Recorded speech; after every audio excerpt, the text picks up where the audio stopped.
हम भारत के लोग भारत को एक संपूर्ण प्रभु समाजवादी लोकतंत्र गणराज्य बनाने तथा उसके समस्त नागरिकों को सामाजिक, आर्थिक और राजनीतिक न्याय, विचार, अभिव्यक्ति, विश्वास, धर्म और उपासना की स्वतंत्रता, प्रतिष्ठा और अवसर की क्षमता प्राप्त कराने के लिए तथा उन सब में व्यक्ति की गरिमा और राष्ट्र की एकता और अखंडता सुनिश्चित करने वाली बंधुता बढ़ाने के लिए दृढ़ संकल्प होकर अपने इस संविधान सभा में आज तारीख 26 नवंबर 1949 ईस्वी नीति मार्गशीर्ष शुक्ला सप्तमी संवत 2006 विक्रमी को एतत् द्वारा इस संविधान को अंगीकृत कर अधिनियमित और आत्मर्पित करते हैं।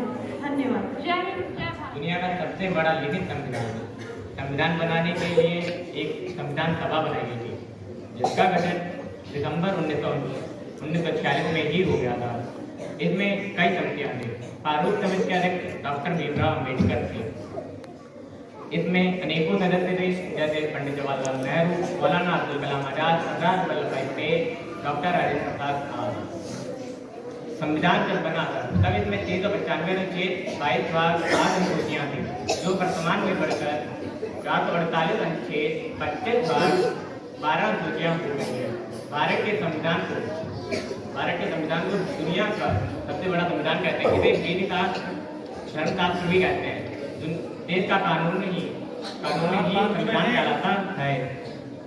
भारत के संविधान में सभी को समान अधिकार दिया गया है। सभी को समान पद पर समान दंड देने का अधिकार है। इन्हीं शब्दों के साथ मैं अपनी वाणी को विराम देता हूँ। बताना चाहती हूँ, भारत के संविधान में हम सब भारतीय नागरिकों के सर्वांगीण विकास एवं उनके अंदर स्वतंत्रता, सम्मानता का भाव प्रतिस्थापित करने के लिए कुछ मूल अधिकारों की व्यवस्था की गई है। ये मूल अधिकार सभी नागरिकों में आत्मसम्मान का भाव जागृत कराते हैं। संविधान के निर्माण के समय हम भारतीय नागरिकों को 7 मूल अधिकार प्रदान किए गए हैं। ये मूल अधिकार इस प्रकार हैं: समता का अधिकार, स्वतंत्रता का अधिकार, शोषण के विरुद्ध अधिकार, धर्म की स्वतंत्रता का अधिकार, संस्कृति और शिक्षा संबंधी अधिकार, संपत्ति का अधिकार, संवैधानिक उपचारों का अधिकार। उपयुक्त मूल अधिकारों में से संपत्ति के आधार को बाद में मूल अधिकारों की श्रेणी से हटा दिया गया, क्योंकि इस अधिकार का दुरुपयोग होने लगा था। लोग गलत तरीके से धन संपत्ति अर्जित करने लगे थे और संपत्ति रखने का अधिकार मूल अधिकार होने के कारण ऐसे लोगों के विरुद्ध कार्रवाई नहीं की जा पा रही थी। अब संपत्ति का अधिकार केवल कानूनी अधिकार तो है, लेकिन मूल अधिकार नहीं। संपत्ति के मूल अधिकार को समाप्त कर देश में सर्व शिक्षा के लक्ष्य को प्राप्त करने के लिए निःशुल्क एवं अनिवार्य शिक्षा का अधिकार को अब मौलिक अधिकार में शामिल कर दिया गया। इसके संविधान में नया अनुच्छेद 21A जोड़ा गया। इसके अंतर्गत 6 से 14 वर्ष तक की आयु के सभी भारतीय बच्चों को अब अनिवार्य व निःशुल्क शिक्षा उपलब्ध कराना सरकार का दायित्व होगा। इन मौलिक अधिकारों का उद्देश्य एक लोकतांत्रिक और मुक्त समाज की स्थापना करना है। इसमें सरकार लोगों की इच्छा के अनुसार बने और चले तथा हर नागरिक को कानून के समान संरक्षण मिले। सभी नागरिकों के जीवन की गुणवत्ता में सुधार हो और हर एक व्यक्ति की संभावनाओं को फलने फूलने की स्वतंत्रता हो। मैं अब अपनी वाणी को विराम देती हूँ। भारत माता की। पहला है संयुक्त राष्ट्र अमेरिका।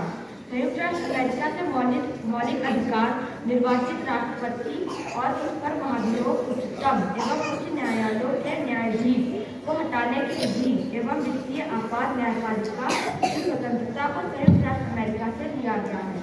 दूसरा, ब्रिटेन। इस देश के संसद की शासन प्रणाली, नागरिकता और विधि निर्माण प्रक्रिया मंत्रिमंडल प्रणाली से लिया गया है। आयरलैंड। नीति निर्देशक सिद्धांत राष्ट्रपति द्वारा राज्यसभा में अन्य क्षेत्र के दिग्गज जैसे कला, साहित्य, विज्ञान, खेल आदि के दिग्गजों को नियुक्त करना आयरलैंड के संविधान से लिया गया है। चौथा है ऑस्ट्रेलिया। केंद्र और राज्य के बीच संबंध और शक्तियों का विभाजन प्रस्तावना की भाषा संसद के दोनों सदनों की संयुक्त बैठक को ऑस्ट्रेलिया के संविधान से लिया गया है। 5वां है जर्मनी। आपातकाल के दौरान राष्ट्रपति के मौलिक अधिकार संबंधी शक्तियाँ आपातकाल के वक्त किन मूल अधिकारों को परिवर्तित होगा, यह जर्मनी से लिया गया है। 6वां है साउथ अफ्रीका। संविधान के समूचे देश को ध्यान में रखकर बनाया है, इसलिए साउथ अफ्रीका से पढ़कर समझकर संविधान से जोड़ा गया है।